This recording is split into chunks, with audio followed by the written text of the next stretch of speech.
Nasamsam ng Bureau of Interior Revenue at PNP Regional Highway Patrol Group NCR ang truckloads ng illegal na sigarilyo matapos ang operasyon sa Metro Manila.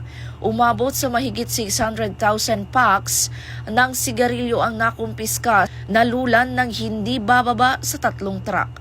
Ayon kay Police Lieutenant Colonel Joey Case, natuntol ang imbakan ng mga sigarilyo matapos maaresto ang 2 Chinese national na sangkot sa bentahan sa Quezon City. Napag-alaman ng BIR na walang internal revenue stamps ang mga produkto, paglabag sa National Interior Revenue Code.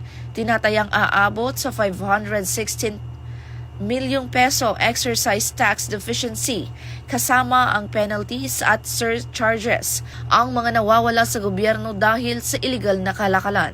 Patuloy ang mahigpit na operasyon ng mga otoridad laban sa illicit trade bilang bahagi ng bagong PNP para sa bagong Pilipinas. Serbisyong mabilis, tapat at nararamdaman.